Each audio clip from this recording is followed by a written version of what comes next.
The air in my apartment felt thick, suffocating, like it was pressing against my chest from all sides. I'd been pacing for what felt like hours, my hands trembling as I tried to shake off the familiar creep of anxiety that had been building all evening. The walls seemed closer than usual, the silence too loud, and every breath felt like I was drowning in shallow water. My marketing presentation for tomorrow morning kept flashing through my mind, but underneath that professional worry was something darker, something I'd been pushing down for months now. If you've ever felt like you're living someone else's life, drop a red heart in the comments. The panic hit me like a freight train, sudden and merciless. One moment I was standing by the kitchen counter, gripping the edge to steady myself, and the next I was on my knees on the hardwood floor, gasping like a fish pulled from water. My chest felt like it was being crushed by an invisible weight, my lungs refusing to expand no matter how desperately I tried to pull air into them. The room spun around me, colors bleeding together as my vision blurred with tears I didn't remember shedding. "I can't breathe," I whispered to the empty room, my voice cracking with desperation. "I can't fucking breathe." The thoughts I'd been suppressing crashed over me like a tidal wave. Images of Nicholas making coffee in the morning, the way his hair stuck up at odd angles when he first woke up, the sound of his laugh when we watched terrible movies together on the couch, the way my stomach flipped every time he smiled at me, really smiled, not the polite expression he gave everyone else but something softer, more intimate. The way I'd started looking forward to Vanessa canceling our dates just so I could spend another evening alone with him. "Evan?" Nicholas's voice cut through the chaos in my head, and I looked up to see him standing in the doorway of his bedroom, wearing nothing but pajama pants, his hair mussed from sleep. Jesus, what's wrong? I wanted to tell him I was fine, that it was just work stress, that he should go back to bed and pretend he hadn't seen me falling apart on our kitchen floor. But the words wouldn't come. Instead, I made some pathetic choking sound as another wave of panic rolled through me, my body shaking so hard I could barely stay upright even on my knees. Nicholas was beside me in seconds, his bare feet silent on the floor as he knelt down, his hands hovering near my shoulders like he wanted to touch me but wasn't sure if he should. "Hey, look at me," he said, his voice steady and calm in a way that made something inside my chest loosen just slightly.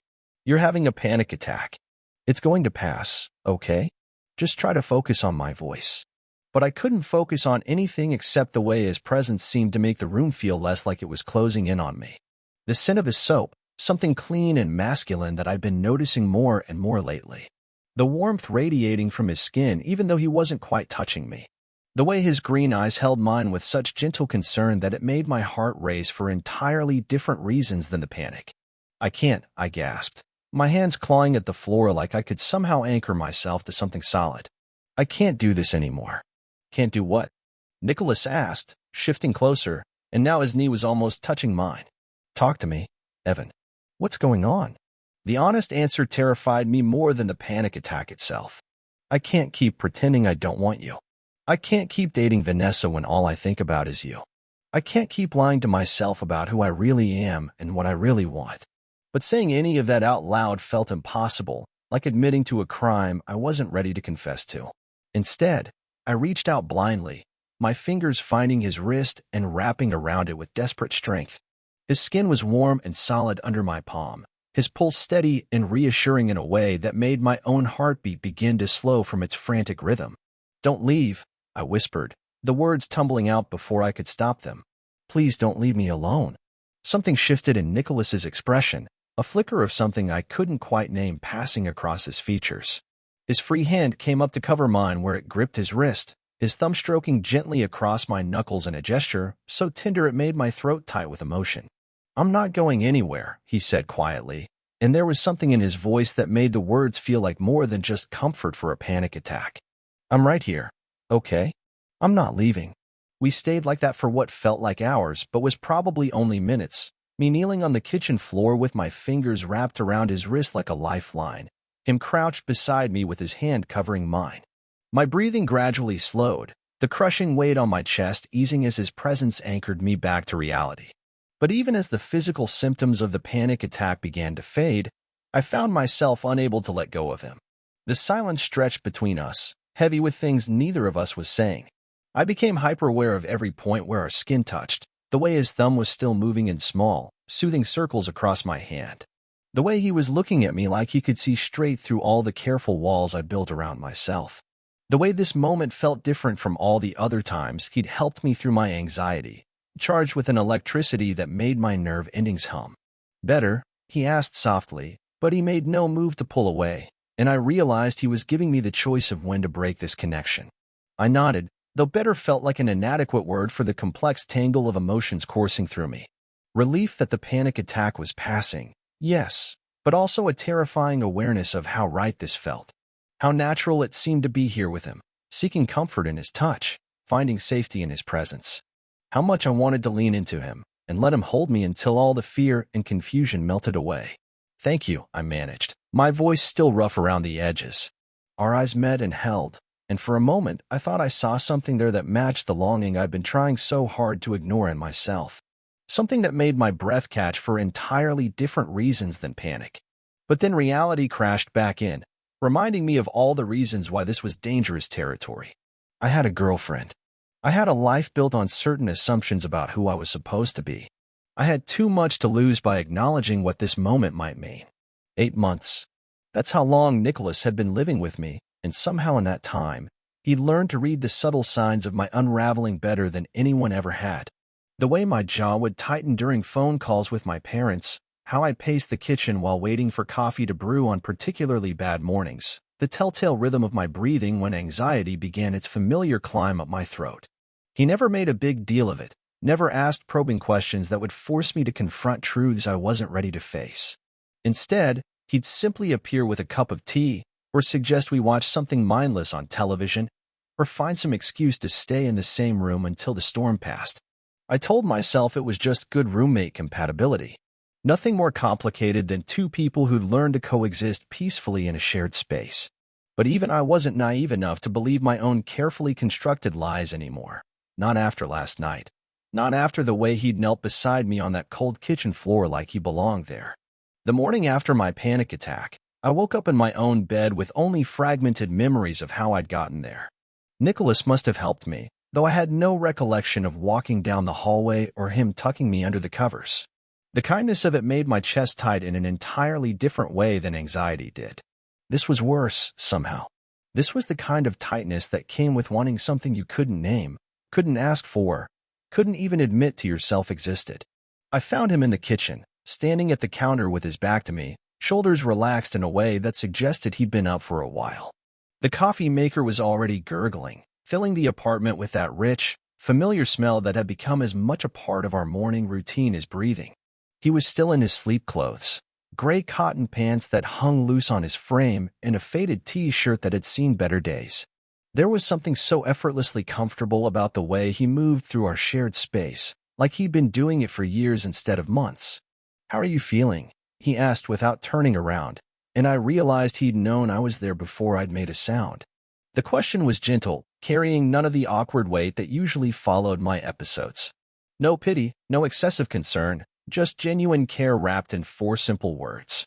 "Better," I said, and was surprised to find it was mostly true. My throat felt raw, like I'd been screaming, and there was a persistent headache pulsing behind my eyes, but the crushing weight on my chest had lifted. "Thank you for last night." He turned then, holding 2 mugs of coffee, steam rising between us like morning fog. His hair was mussed from sleep, sticking up at odd angles, and there were pillow creases along one side of his face. He looked impossibly young in the soft morning light filtering through our kitchen window, and impossibly beautiful in a way that made my stomach flip with dangerous recognition. "You don't need to thank me," he said, extending one of the mugs toward me. Our fingers brushed as I took it, just the briefest contact, but I felt it like an electric shock running up my arm. If he noticed my sharp intake of breath, he didn't mention it. We stood there in comfortable silence, drinking our coffee and pretending the air between us wasn't charged with something new and terrifying. This was how most of our mornings went, actually. Quiet companionship over caffeine before the day demanded we become the people we pretended to be in the outside world. For me, that meant slipping into my marketing executive persona, all confidence and sharp suits and strategic thinking. For Nicholas, it meant heading to his job at the graphic design firm downtown, where his quiet creativity was appreciated in ways I envied. But here, in these stolen morning moments, we were just ourselves. Or at least, I was closer to myself than I managed to be anywhere else. I should call in sick today, I said, more to break the silence than because I actually intended to do it. I had 3 client meetings scheduled and a presentation to finish, the kind of busy day that would normally send my anxiety into overdrive. You should, Nicholas agreed, surprising me. When's the last time you took a day off? I couldn't remember. Months, probably. I'd been throwing myself into work with increasing intensity lately, staying late at the office, bringing projects home, anything to keep my mind occupied and away from dangerous territories. Away from noticing how Nicholas's laugh made something warm unfurl in my chest, or how I'd started timing my arrivals home to coincide with his, or how I looked forward to our quiet evenings together more than I looked forward to dates with Vanessa. Vanessa. The thought of her hit me like cold water, bringing with it a familiar wave of guilt and confusion. She'd been calling more frequently lately, dropping hints about moving in together, talking about meeting my parents. All reasonable relationship progression for 2 people who'd been dating for almost a year, but every mention of a deeper future together made me feel like I was slowly suffocating. Vanessa's been asking about getting a place together, I said, the words tumbling out before I could stop them. I wasn't sure why I was telling Nicholas this, what reaction I was hoping for, but I needed to say it out loud to someone. Something flickered across Nicholas's face, too quick for me to interpret. What do you think about that? He asked carefully, and I noticed he didn't look at me when he said it, focusing instead on his coffee mug like it held the secrets of the universe. I don't know, I admitted, which was both completely honest and a total lie. I didn't know. The idea of sharing a living space with Vanessa, of waking up next to her every morning instead of having these quiet coffee moments with Nicholas, made me feel trapped in ways I couldn't explain. It's a big step. It is, Nicholas agreed, still not meeting my eyes. You've been together for a while now. There was something in his tone I couldn't identify, something that made me want to reassure him, though I wasn't sure what about. The silence stretched between us, different now, heavier with things unsaid. I found myself studying his profile, the line of his jaw, the way his dark hair fell across his forehead. When had I started memorizing these details? When had looking at him become something I did without thinking, as natural as breathing? My phone buzzed against the counter, Vanessa's name lighting up the screen. The sound cut through the moment like a blade, and I saw Nicholas's shoulders tense almost imperceptibly. I let it go to voicemail. You should answer, Nicholas said quietly. I'll call her back later. But we both knew I probably wouldn't, not today.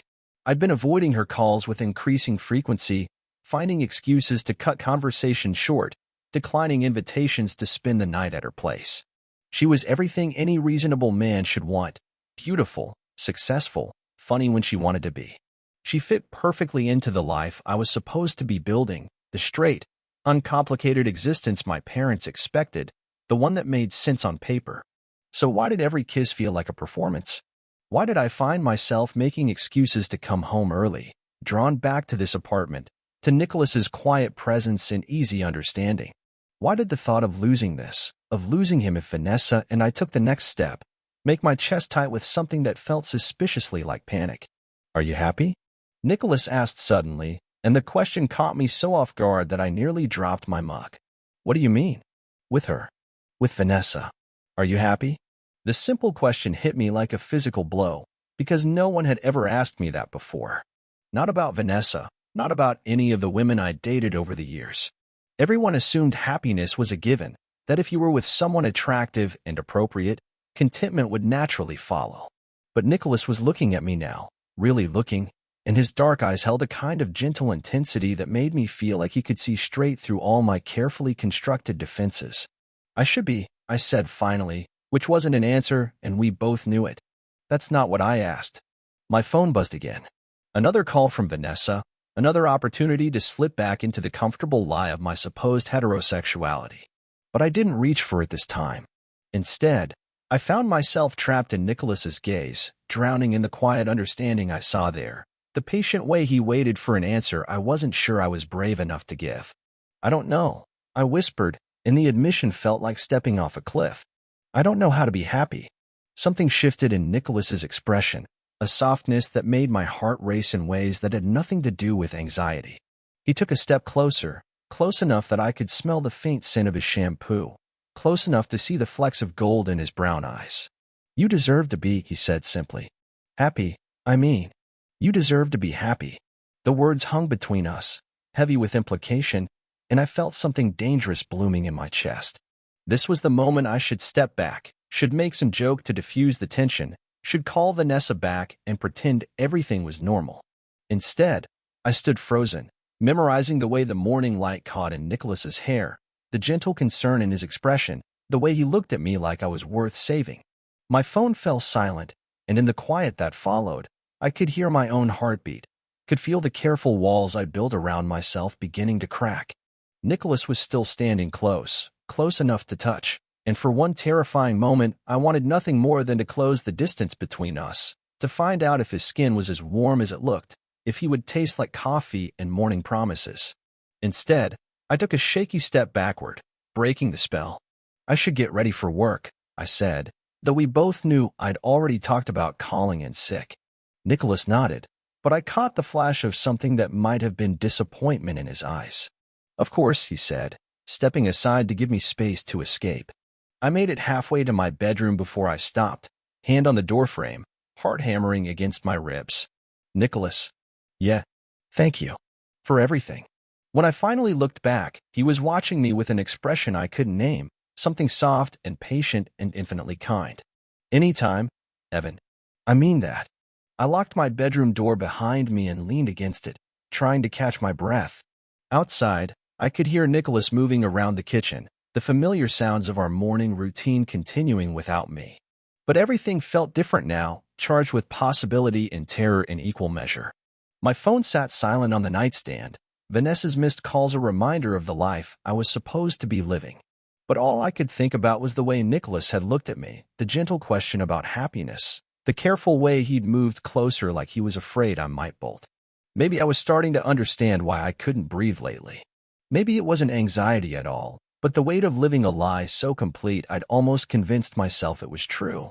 The weeks following that kitchen conversation felt like walking through a minefield of my own making. Every shared glance across our living room carried weight I wasn't sure I could bear. Every accidental brush of fingers when we reached for the same coffee mug sent electricity shooting up my arm that I pretended not to feel. Nicholas moved through our apartment with the same easy grace he always had, but now I found myself cataloging the way his shoulders filled out his worn t-shirts, the precise angle of his jaw when he concentrated on his laptop, the unconscious way he'd run his tongue across his lower lip when he was thinking. I was losing my mind, and the worst part was how natural it felt to lose it over him. 3 days after he'd asked me if I was happy, I found myself standing in our shared bathroom at 6 in the morning, gripping the edges of the sink and staring at my reflection like it might provide answers.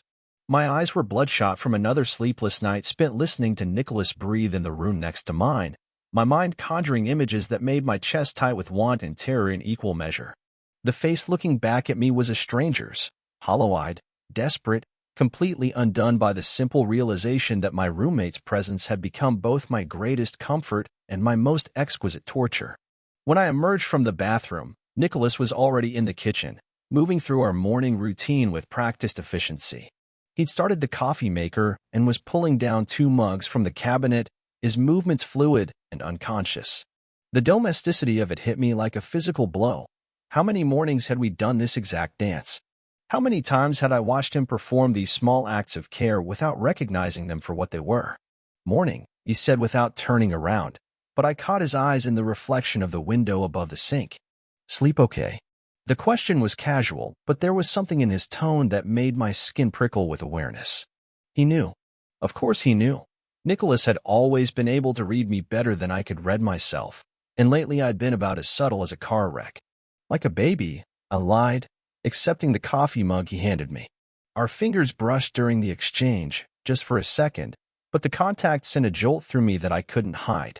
Nicholas noticed. His eyes flicked down to where our hands had touched, then back up to my face with an expression I couldn't quite decipher. That's good, he said quietly. You've seemed tense lately. The understatement of the century. I took a sip of coffee to buy myself time, but the liquid was too hot and I ended up hissing in pain, which only made Nicholas step closer with concern written across his features. Careful, he murmured, reaching out instinctively to take the mug from my hands. Here, let me. His fingers wrapped around mine to steady the cup, and suddenly we were standing impossibly close, close enough that I could smell his soap and see the tiny scar on his chin from a childhood accident he'd told me about months ago. Close enough that when he looked up at me, I could count the flecks of gold in his brown eyes. Neither of us moved. We stood there in our kitchen, hands tangled around a coffee mug, breathing the same air while the morning light filtered through our windows and made everything feel suspended in amber. I could feel his pulse where our wrists touched, quick and unsteady, matching the frantic rhythm of my own heartbeat. "Evan," he said, and my name sounded different in his mouth than it ever had before. Softer, more careful, weighted with meaning I was terrified to examine. The spell broke when my phone rang from the counter, Vanessa's ringtone cutting through the moment like a blade. We sprang apart so quickly that coffee sloshed over the rim of the mug, staining Nicholas's fingers. I watched him wipe them on a kitchen towel while I stared at my phone, unable to make myself reach for it. "Aren't you going to answer that?" Nicholas asked, but there was something careful in his voice now, a distance that hadn't been there seconds before. "It can wait," I said, which was becoming my standard response to Vanessa's calls.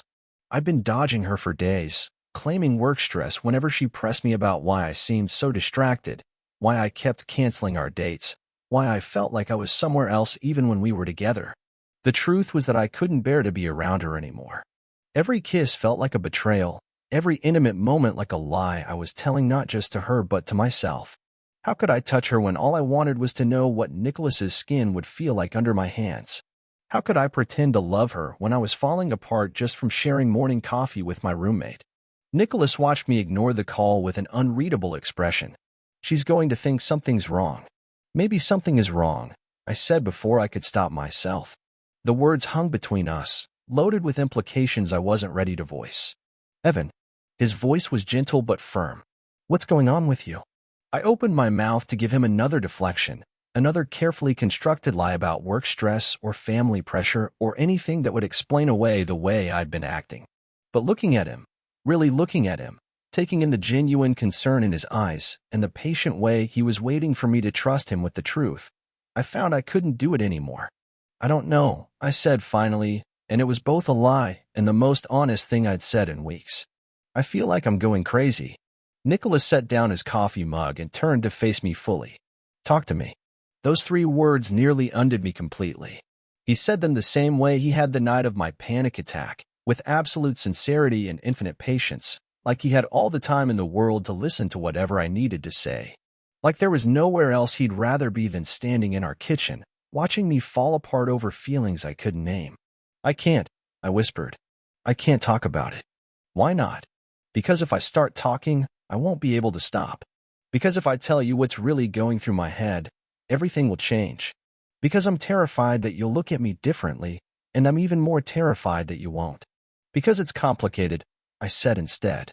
Nicholas studied my face for a long moment, and I felt exposed under his gaze, like he could see straight through all my carefully constructed defenses to the truth I was desperately trying to hide. "Is it about Vanessa?" he asked quietly. "Yes." "No. Not in the way you think." "Partially," I admitted. "And the other part?" I stared at him, this man who'd become so essential to my daily existence that I couldn't imagine my life without him in it. This man who made me coffee every morning and checked on me during my panic attacks and somehow knew exactly what I needed before I knew it myself. This man I was falling for so hard it was rewriting every assumption I'd ever made about who I was supposed to be. "I can't," I repeated, but my voice cracked on the words. Nicholas stepped closer, close enough that I had to tilt my head up slightly to maintain eye contact. "Whatever it is, you can tell me. You know that, right?" The kindness in his voice was going to kill me. I wanted to reach out and touch his face, wanted to close the distance between us and show him exactly what was tearing me apart inside. Instead, I took a step back, putting safe space between us before I did something I couldn't take back. "I need to get ready for work," I said, already moving toward the hallway. "Evan, wait." But I was already gone, fleeing to the safety of my bedroom where I could lock the door and try to remember how to breathe normally.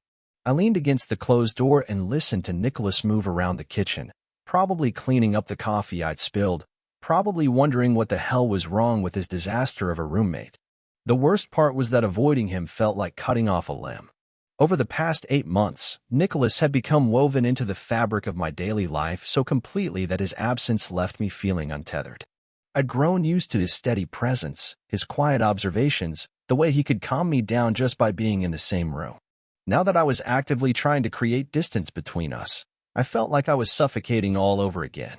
Work became my refuge, the one place where I could lose myself in spreadsheets and client calls and pretend that my personal life wasn't imploding. But even there, I found my mind wandering at the worst possible times. During a presentation to potential clients, I caught myself wondering what Nicholas was doing at that exact moment.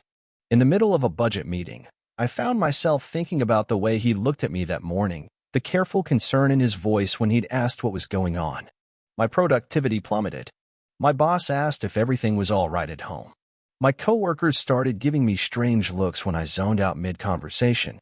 I felt like I was sleepwalking through my own life, going through the motions while my mind stayed fixated on a brown-eyed man who made me question everything I thought I knew about myself. The breaking point came on a Thursday evening when I walked into our apartment to find Nicholas on the couch, laptop balanced on his knees, wearing a soft gray sweater that made him look impossibly warm and approachable. He looked up when I entered, and the smile that crossed his face was so genuine and unguarded that it physically hurt to look at. "Hey," he said. "How was work?" "Fine," I replied automatically, but I couldn't make myself move past the entryway. I stood there like an idiot, staring at him while my heart hammered against my ribs. He closed his laptop and set it aside. "You sure? You look." "I look what?" The question came out sharper than I'd intended, defensive in a way that made Nicholas's eyebrows draw together with concern. "Tired," he said carefully. "Like you haven't been sleeping." "Because I haven't been sleeping. Because every time I close my eyes, I think about you in ways that terrify me. Because I'm losing my mind trying to figure out what's happening to me, and you're the only person I want to talk to about it, which is exactly the problem." "I'm fine," I said, finally forcing myself to move toward my bedroom. "Just tired." "Evan." The way he said my name stopped me in my tracks. "Come sit with me." It wasn't a request, not really. There was something in his tone that suggested he was done letting me run away from whatever was happening between us. When I turned to look at him, his expression was serious, patient, but also determined in a way that made my stomach flip. "I don't think that's a good idea," I said honestly. "Why not?" "Because if I sit next to you on that couch, I'm going to want to touch you. Because I'm barely holding it together as it is, and your proximity is like gasoline on a fire I'm trying desperately to contain. Because," I said lamely. Nicholas stood up slowly, deliberately, and I watched him cross the room toward me with my heart in my throat. He stopped just close enough that I could see the determination in his eyes, the careful way he was studying my face like he was trying to solve a puzzle. "We're going to talk about this," he said quietly. "Whatever's been eating at you for the past few weeks, whatever's making you avoid me and dodge Vanessa's calls and look like you're about to crawl out of your own skin, we're going to talk about it." "Nicholas." "I'm worried about you," he continued, his voice soft but firm. "You're my best friend, and you're falling apart, and I can't just stand by and watch it happen without trying to help." "Best friend." The words hit me like a physical blow, a reminder of exactly what I stood to lose if I let myself be honest about what I was feeling. Nicholas wasn't just the object of my confused attraction. He was the most important person in my life, the one constant that made everything else bearable. If I ruined that by admitting I was developing feelings for him, I'd lose not just my roommate but the person who understood me better than anyone else ever had. "You can't help with this," I said, backing toward my bedroom door. "This isn't something you can fix. Try me." The simple challenge in those two words nearly broke my resolve completely. He was looking at me with such trust, such absolute faith that whatever was wrong could be worked through if we just talked about it. He had no idea that the thing destroying me was him, that every act of kindness and concern was just making me fall deeper into feelings I couldn't afford to have. "I need some space," I said desperately. "I need to think." Something flickered across Nicholas's face. Hurt, maybe, or disappointment. "Space for me." The question was quiet, vulnerable in a way that made my chest ache. I wanted to tell him no, that he was the last person I wanted space from, that what I really wanted was to eliminate all space between us and damn the consequences. Instead, I nodded, hating myself for the way his expression shuddered. "Okay," he said after a moment. "If that's what you need." I fled to my bedroom and closed the door, leaning against it while I tried to catch my breath. From the living room, I could hear Nicholas moving around, probably cleaning up, probably trying to process what had just happened between us. The guilt was overwhelming. He'd done nothing wrong, had only tried to be there for me the way he always was, and I was punishing him for it because I couldn't handle my own confused feelings. Later that night, I lay in bed listening to him get ready for sleep, following his routine through the thin walls of our apartment. Shower running, teeth being brushed, the soft thud of his bedroom door closing. Then silence, the kind of weighted quiet that felt different from all the comfortable silences we'd shared before.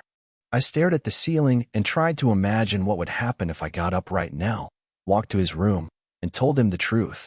Told him that I couldn't stop thinking about him, that every casual touch sent electricity through my entire body, that I was pretty sure I was falling in love with him, and it was the most terrifying thing that had ever happened to me. Maybe he'd be understanding. Maybe he'd help me work through it, the way he helped me through everything else. Maybe he'd even. But no, that way lay madness. Nicholas was straight, had never given me any indication that he saw me as anything other than a friend and roommate. Even if he was somehow okay with my feelings, acting on them would change everything between us, and I couldn't bear the thought of losing what we had for something that existed only in my imagination. I closed my eyes and tried to will myself to sleep, but my mind kept replaying the conversation in the living room, the hurt in Nicholas's voice when he'd asked if I needed space from him. The worst part was that space was the last thing I wanted.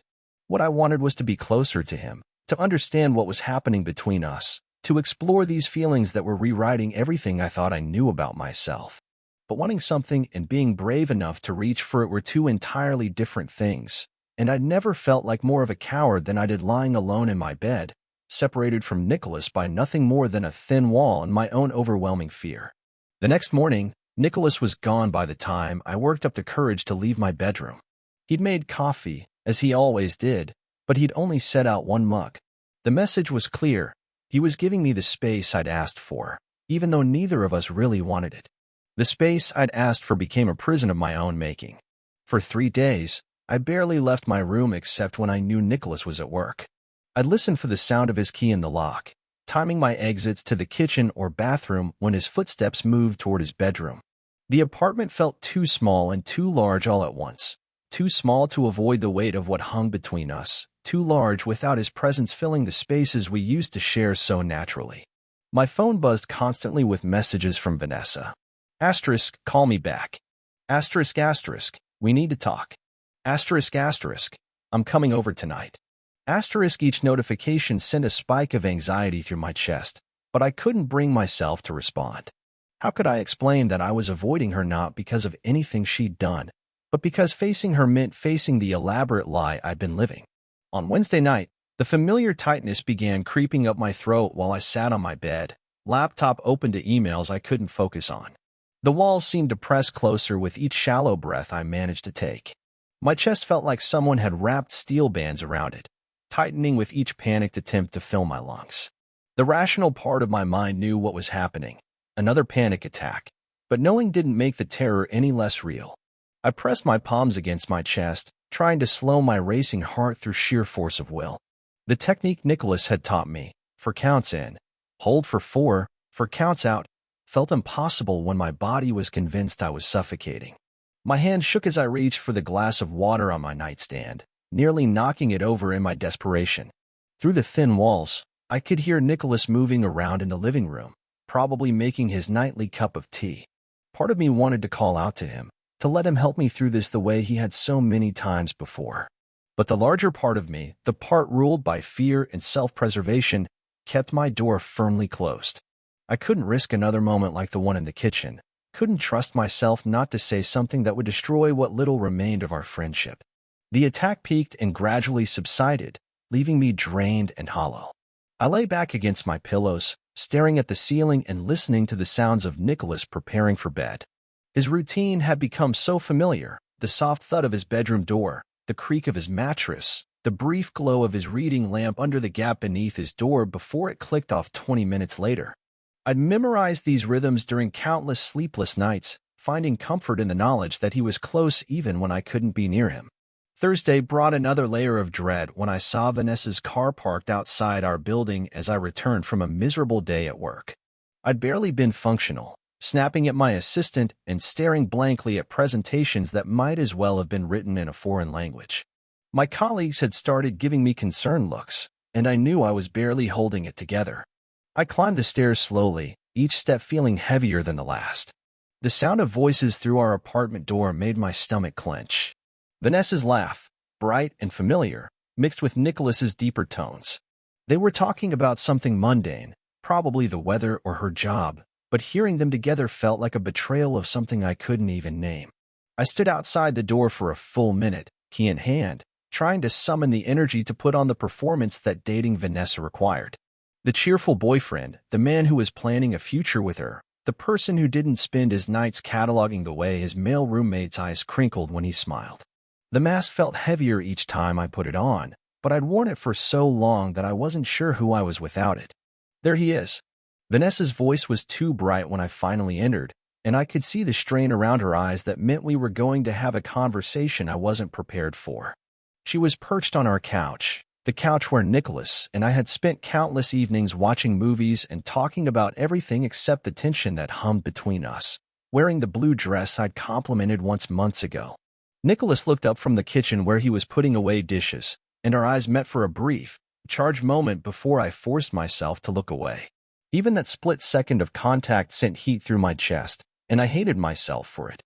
Hated that I couldn't look at him without wanting things I had no right to want, without remembering the way his hands had felt steadying me during my panic attacks. "Hey," I managed, setting down my briefcase and trying to project normalcy. "I wasn't expecting you tonight." "I know," Vanessa said, standing and moving toward me with purpose. "We need to talk, and since you haven't been answering your phone, I decided to come to you."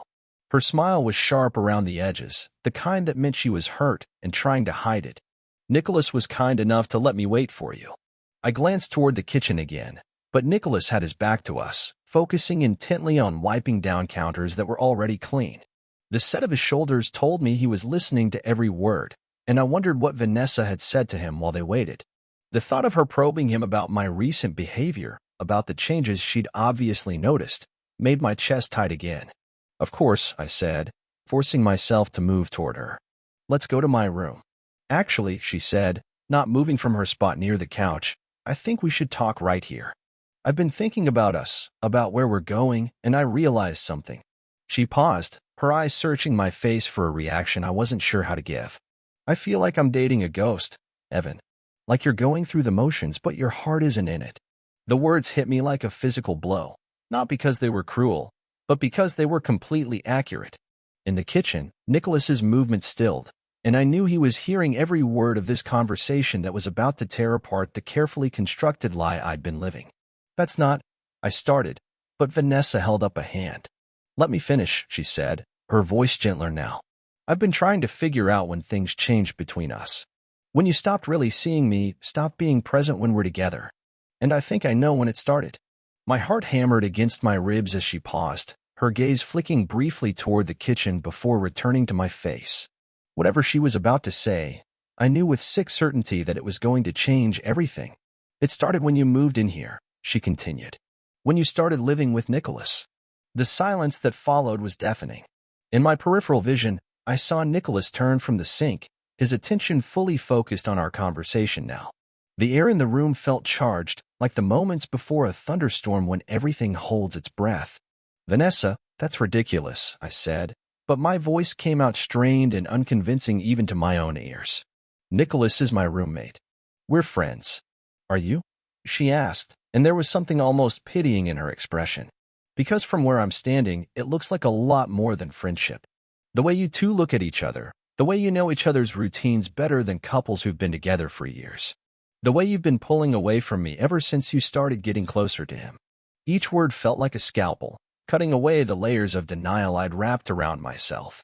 I could feel Nicholas's eyes on me, could sense his stillness as he waited for my response. The weight of both their attention was suffocating, and I felt the familiar tightness beginning to build in my chest again. "You don't know what you're talking about," I said, but the words felt hollow. My hands were starting to shake, and I shoved them into my pockets to hide the tremor. "Nicholas and I are just..." "Just what?" The voice came from behind me, and I spun around to find Nicholas standing in the kitchen doorway, his expression unreadable. Just friends? Just roommates? Just what, exactly? Evan. The way he said my name, with a mixture of frustration and something that sounded almost like heartbreak, made my knees weak. This was the first time he'd really looked at me, really spoken to me with any weight behind it, since I'd asked for space. And now he was looking at me like he could see straight through every wall I'd built, every lie I'd told myself. Nicholas, I started, but he shook his head. No, I think Vanessa's right, he said, taking a step closer. I think we should all be honest about what's really going on here. His eyes were locked on mine now, intense and searching. Because I'm tired of pretending I don't see what's happening. I'm tired of watching you tear yourself apart because you're too scared to admit who you really are. The room tilted around me. My vision started to narrow at the edges, and I could hear my heartbeat pounding in my ears. The panic was rising fast, faster than I could control, and I knew I was about to fall apart in front of both of them. I can't, I whispered, my voice barely audible. I can't do this. But Nicholas was moving toward me now, and I could see the concern replacing the frustration in his expression as he recognized the signs of my approaching panic attack. Evan, breathe, he said, his voice dropping to the gentle tone he always used during these episodes. Look at me and breathe. Don't, I said, backing away from him even as my body craved the comfort he was offering. Don't help me. Don't be kind to me. I can't. My words dissolved into gasping breaths as my chest locked up completely. But Nicholas ignored my protests, closing the distance between us and reaching out to steady me as my legs threatened to give out. His hands were warm and familiar on my shoulders, and despite my panic, despite the audience of Vanessa watching this intimate moment unfold, my body responded to his touch the way it always did. The racing of my heart began to slow. The crushing weight on my chest started to ease. That's it, he murmured, his thumbs moving in small, soothing circles on my shoulders. Just focus on breathing. Focus on my voice. I looked up into his face, so close I could see the flecks of gold in his brown eyes, could feel his breath warm against my skin. For a moment, the panic receded completely, replaced by something far more dangerous. The urge to lean into him, to close the small distance between us and finally stop pretending, was so strong it was almost overwhelming. Nicholas, I breathed, and I heard the longing in my own voice, raw and unmistakable. His eyes widened slightly, and I saw the exact moment he understood what I was feeling, what I'd been hiding. The air between us became electric, charged with months of unspoken desire and careful distance. I was drowning in the warmth of his gaze, in the way he was looking at me like he was seeing me clearly for the first time. The moment stretched between us, full of possibilities and terror in equal measure. I could feel myself leaning toward him, drawn by a gravity I'd been fighting for so long. His hands tightened slightly on my shoulders, and I thought I saw him start to lean closer too. Oh my God, Vanessa's voice cut through the moment like a blade, sharp with realization and hurt. Oh my God, Evan, you're in love with him. The words shattered whatever spell had fallen over Nicholas and me. I jerked back from his touch, the loss of contact like a physical ache. The panic came rushing back, stronger than before, as I turned to face Vanessa's stricken expression. No, I said automatically, the denial a reflex I couldn't control. That's not, we're not. Stop lying, she said, tears starting to spill down her cheeks. Stop lying to me. Stop lying to yourself. I can see it, Evan. The way you look at each other, the way you just melted the second he touched you. How long has this been going on? Nothing is going on, I insisted, but my voice was shaking so badly the words were barely coherent. Vanessa, please, you have to believe me. No, Nicholas said quietly from behind me, and I turned to find him watching me with something that looked like disappointment. She doesn't have to believe you, because you're lying. You're lying to her, you're lying to yourself, and you're lying to me. The accusation hit me like a slap. I'm not. Then tell me, he said, taking a step closer again. Tell me that what just happened between us was nothing. Tell me that you don't feel anything when I touch you, that you don't watch me when you think I'm not looking, that your panic attacks don't calm down faster when I'm the one helping you through them. Each word was a direct hit to the walls I built around my feelings. I opened my mouth to deny it all, to reinforce the lies that had been keeping me safe, but nothing came out. Because he was right. About all of it. Tell me, he said again, softer now, that you're not living a lie. The silence that followed was deafening. Vanessa was crying quietly on the couch. Nicholas was standing close enough that I could feel the heat radiating from his body, and I was caught between them both, paralyzed by the truth I'd been running from for months. I started, then stopped. My throat felt raw, my chest tight with the weight of everything I'd been holding back. I can't. Can't what? Nicholas pressed gently. I can't tell you that, I whispered, the admission feeling like it was being torn from somewhere deep inside me. Because it would be a lie. The words hung in the air between us, heavy with implication. Vanessa's soft sob from the couch made me flinch, but I couldn't look away from Nicholas's face, couldn't miss his reaction to what I just confessed. His expression softened, a mixture of relief and something that looked almost like tenderness. Evan, he said quietly, and the way he said my name made my chest ache with longing. I have to go, Vanessa said suddenly, standing and grabbing her purse from the coffee table. Her face was streaked with tears, but there was a strange sort of resignation in her expression. I have to get out of here. Vanessa, wait, I called, finally breaking eye contact with Nicholas to look at her. Let me explain. Explain what?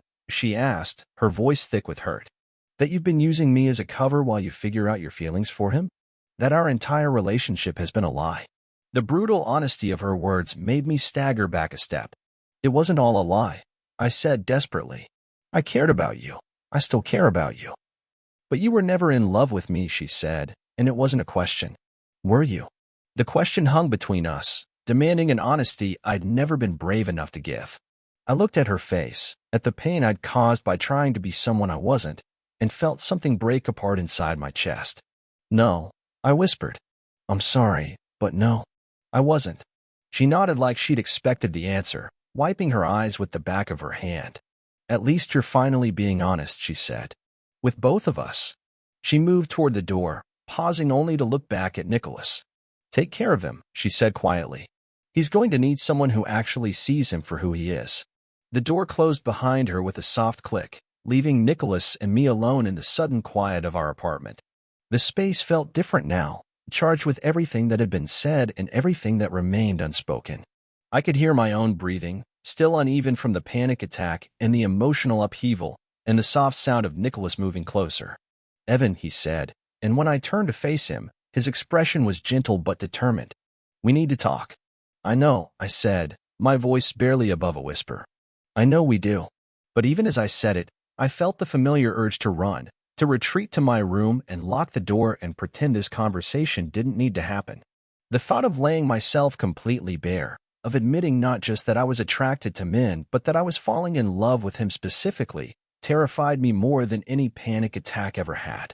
I'm scared, I admitted, the words slipping out before I could stop them. I know, Nicholas said softly, but we can't keep living like this. You can't keep living like this. It's killing you, Evan. These panic attacks, the way you've been pulling away from everyone including me, this isn't sustainable. He was right, and I knew it. The constant vigilance, the careful monitoring of every word and gesture, the exhaustion of maintaining a facade that felt more foreign every day, it was destroying me from the inside out. But the alternative, the thought of stepping into an unknown version of myself, felt impossible to navigate. What if I lose everything? I asked, hating how small my voice sounded. What if I lose my job, my family, my friends? What if I lose you? Nicholas took another step closer, close enough that I could see the sincerity in his eyes when he spoke. What if you don't? He asked quietly. What if being honest about who you are actually gives you more than you ever thought possible?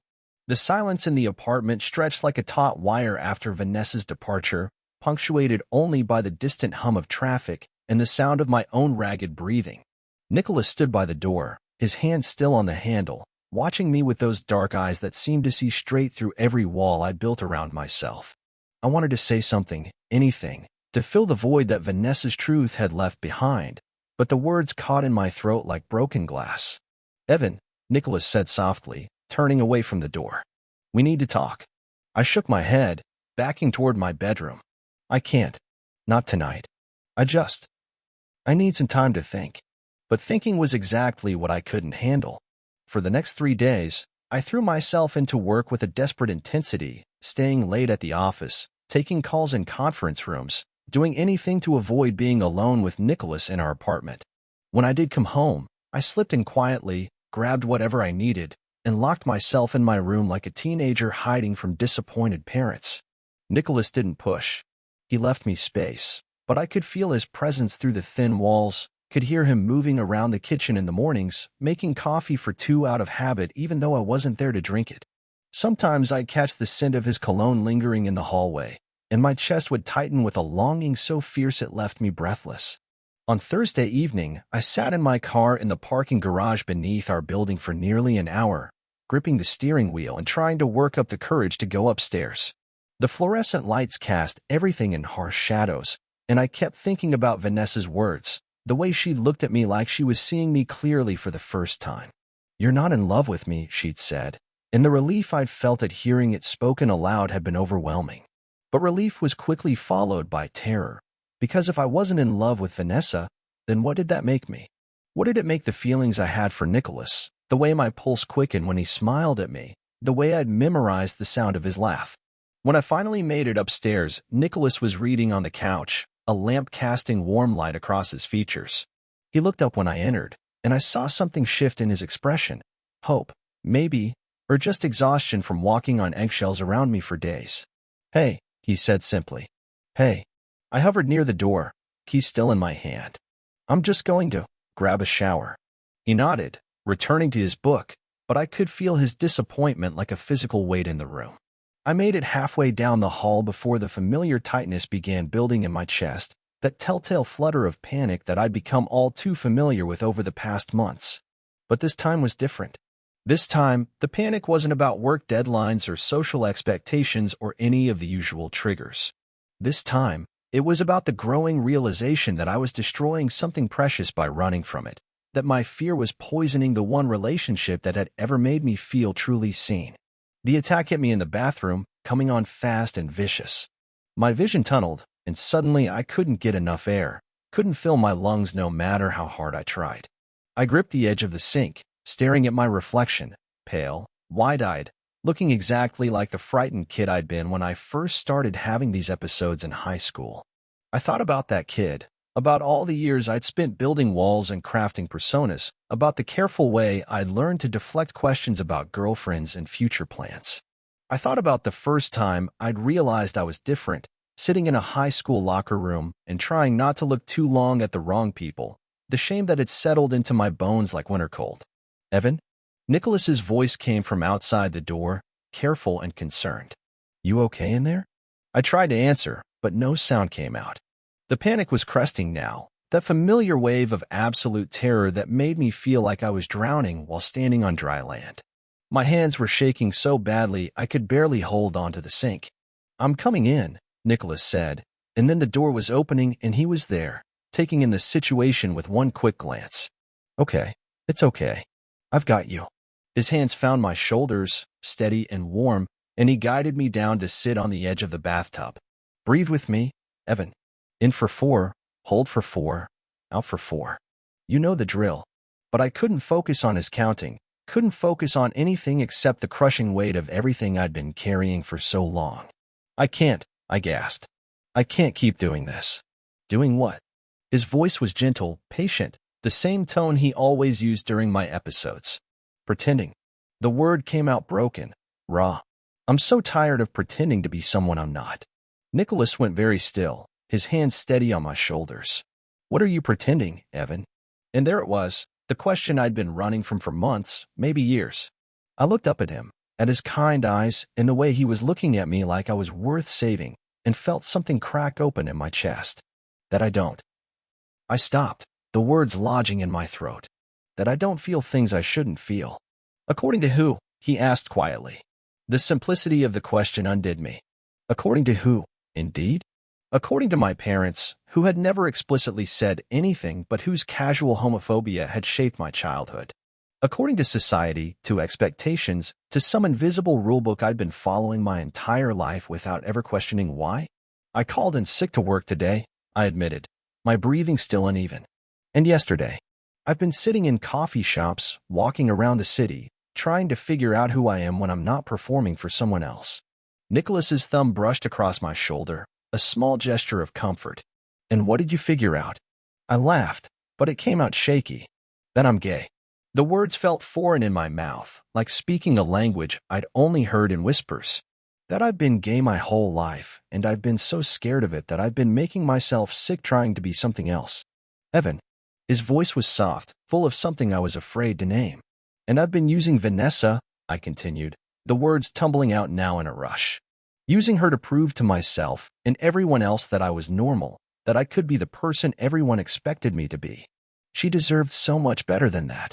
She did, Nicholas agreed, and there was no judgment in his voice, just quiet understanding.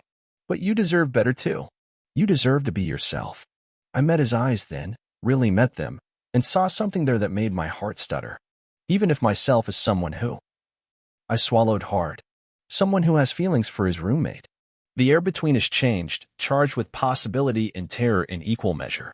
Nicholas's hands were still on my shoulders, anchoring me, and I could see his pulse jumping in his throat. Especially then, he said, so quietly I almost missed it. We stared at each other for a long moment, and I felt like I was standing at the edge of a cliff, looking down into an abyss that might destroy me or might finally let me fly. The panic was still there, but it was different now, not the crushing fear of suffocation, but the breathless anticipation of free fall. I don't know how to do this, I whispered. I don't know how to be this person. You don't have to know everything right now, Nicholas said. You just have to be willing to stop running from it. The bathroom tiles were cold against my back where I'd slumped against the wall, but Nicholas's presence was warm, solid, real. I thought about all the moments over the past months when I'd caught myself watching him, memorizing the way he moved through our shared space, the way he laughed at terrible movies, the way he always seemed to know exactly what I needed without me having to ask. The panic attacks, I said suddenly. They got worse after you moved in. Nicholas frowned. I'm sorry, I didn't realize. No, I interrupted. Not because of you. Because of how you made me feel. Because every day I spent around you, I had to work harder to convince myself I was something I wasn't. My body was trying to tell me something, and I kept fighting it. Understanding dawned in his eyes. And fighting yourself was making you sick. Literally. I managed a weak smile. Turns out living a lie is bad for your health. Who knew? He smiled back, tentative but real. Revolutionary concept. We sat in comfortable silence for a moment, the crisis having passed, but the honesty still hanging between us like morning mist. I felt wrung out, exhausted, but also lighter somehow, as if I'd been carrying a weight I hadn't realized was there until it was gone. So what happens now? I asked. Nicholas shifted, his hands sliding from my shoulders to rest beside him on the bathtub edge. Now you get to decide who you want to be. Not who you think you should be. Not who anyone else expects you to be. Just you. And if who I want to be is someone who. I took a shaky breath. Someone who might want to kiss his roommate. The question hung in the air between us, fragile and terrifying and full of possibility. Nicholas's eyes searched mine, and I saw my own hope reflected there, mixed with caution and care. Then maybe, he said carefully, his roommate has been hoping he'd figure that out. My heart stopped, then started again, beating so hard I was sure he could hear it. Really? Really? His voice was soft, certain. But only when you're ready. Only when you're sure it's what you want, not just what you think you should want or what you're rebelling against. This isn't something you can take back once it happens. I nodded, understanding the weight of what he was saying. This wasn't just about attraction or physical desire. This was about stepping into a version of myself I'd never allowed to exist, about choosing authenticity over safety, about risking everything I'd built for the chance at something real. I'm scared, I admitted. I know. He reached out, his fingers barely brushing mine. But you don't have to be scared alone anymore. The touch was electric, sending shivers up my arm and making me hyper-aware of every point of contact between us. I looked down at our hands, at the way his fingers fit against mine, and felt something slot into place inside my chest, like a key turning in a lock I hadn't known existed. Nicholas, I said, his name feeling different in my mouth now, weighted with possibility. Yeah, thank you. For seeing me when I couldn't see myself. For being patient while I figured it out. He squeezed my fingers gently. Thank you for trusting me with this. I know it's not easy. We helped each other up from the bathroom floor, and I felt steadier than I had in days. The apartment looked the same when we walked back into the living room, but everything felt different. The air lighter, the space between us charged with new understanding. I should probably call Vanessa, I said. Apologize properly. She deserves to know it wasn't about her. Nicholas nodded. That's probably a good idea.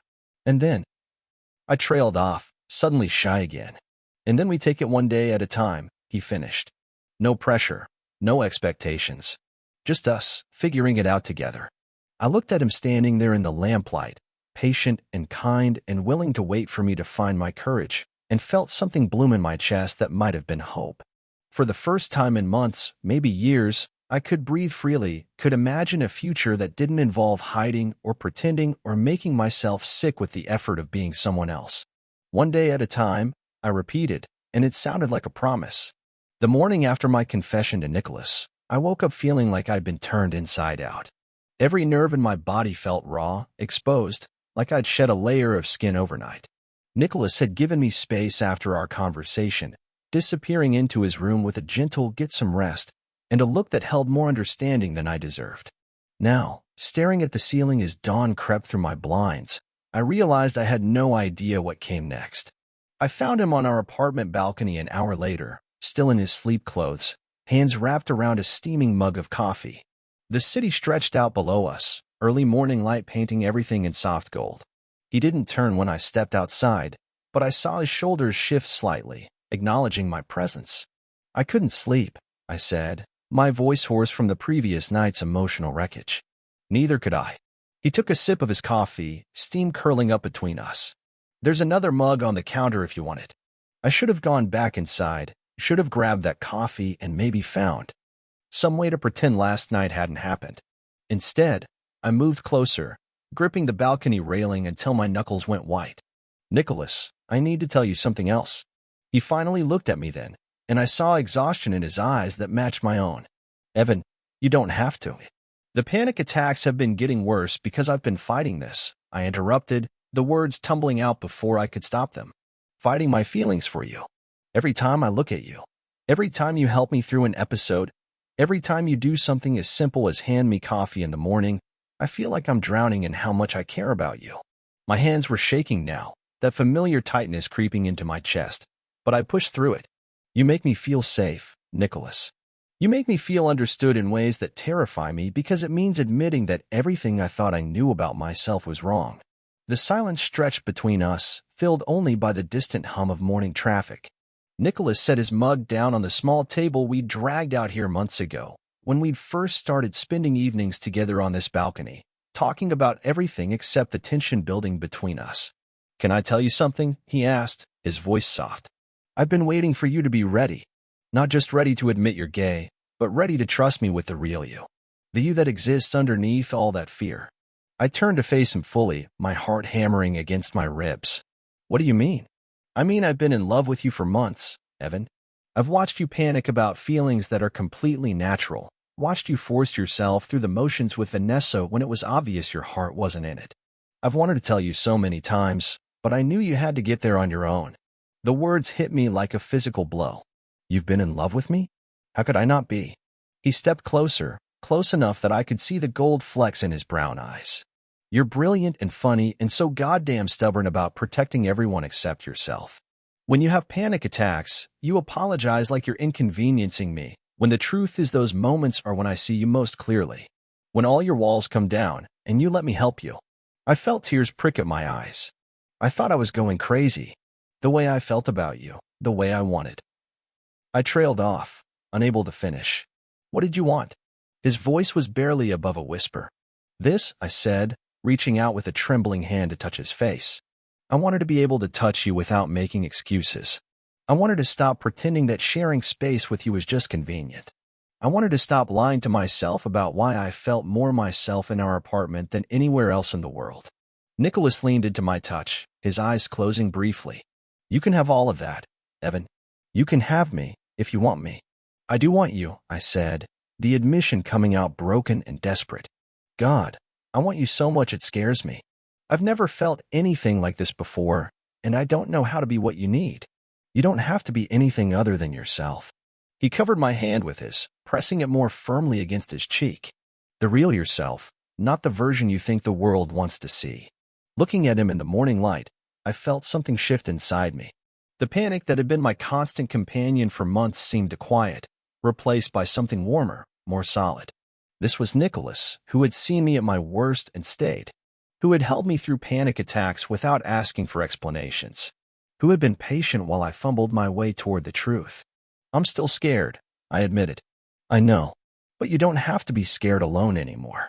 The space between us felt charged, electric. I could feel his breath on my skin, could see the way his gaze dropped to my mouth before meeting my eyes again.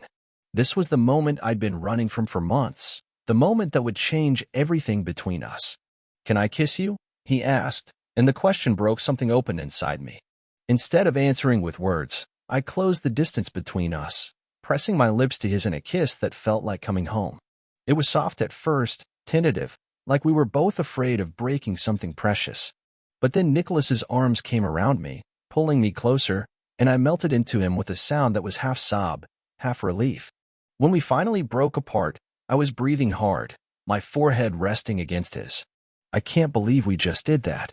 How do you feel? He asked, his thumb tracing along my jaw. I took inventory of my body, waiting for the familiar surge of panic, the tightness in my chest that usually followed moments of emotional intensity. Instead, I felt peaceful, like I could breathe fully for the first time in months. I feel like myself, I said, surprised by the truth of it. Like the person I am when it's just us, but more. Does that make sense? Perfect sense. He smiled, and it was radiant. That's who you've always been, Evan. You just needed to stop fighting it. We stayed on the balcony as the city woke up around us, holding each other and talking in the quiet voices of people sharing secrets. Nicholas told me about the first time he realized he had feelings for me, how he'd watched me panic about a work presentation and wanted nothing more than to make everything okay for me. I told him about the night of my first panic attack, how even in my terror, some part of me had known he was safe. What happens now? I asked eventually, my head on his shoulder, his fingers running through my hair. Now we figure it out together, he said. There's no rush, no timeline we have to follow. We can take this as slow as you need. I might still panic sometimes, I warned him. This is all new for me, and I don't know how to be in a relationship with someone I actually have feelings for. Then we'll figure that out too.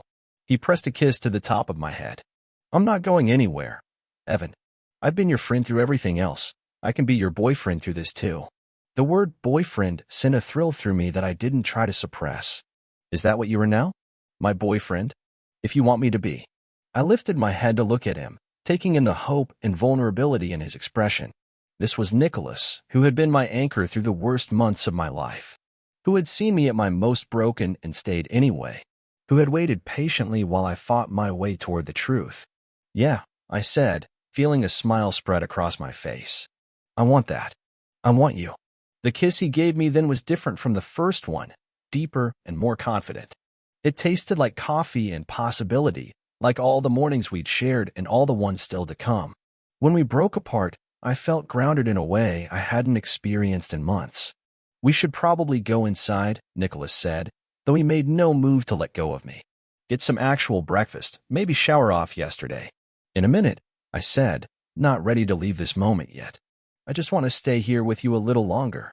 He settled back against the balcony railing, pulling me with him. We have all the time in the world. As I relaxed into his arms, watching the city come alive below us, I realized he was right. For the first time in months, I wasn't worried about what came next. I wasn't planning 3 steps ahead or bracing for disaster. I was just here, in this moment, with the person who made me feel most like myself. The panic that had been my constant companion was still there, lurking at the edges of my consciousness, but it felt manageable now, like something I could face with Nicholas beside me, rather than something I had to battle alone.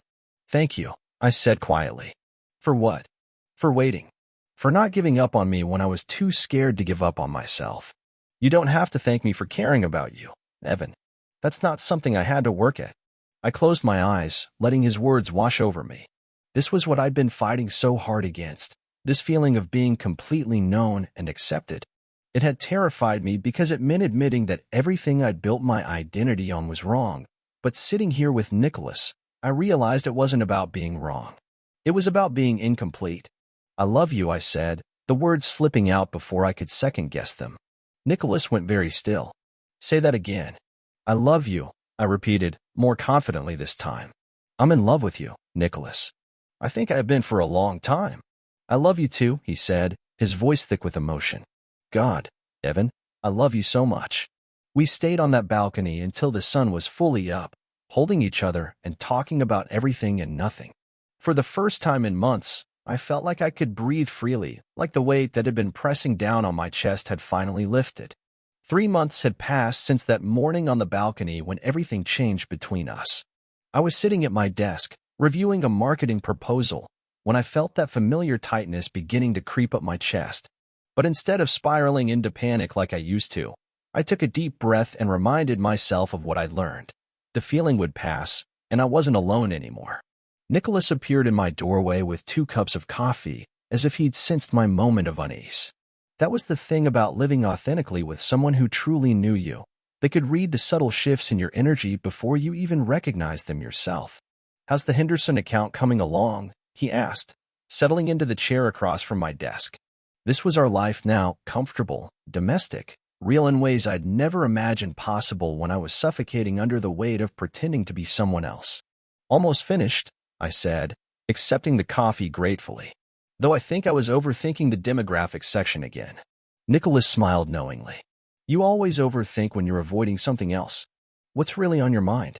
I marveled at how easily he could see through me, how his perception no longer felt like a threat but like coming home. My sister called this morning. She wants us to visit next weekend. The pause that followed wasn't uncomfortable, but it was significant. This would be the first time I'd introduced Nicholas as my boyfriend to family. The first time I'd stand openly as myself in front of people who'd known me my entire life. The old Evan would have been drowning in panic by now, but instead I felt only a manageable flutter of nervousness. And how do you feel about that?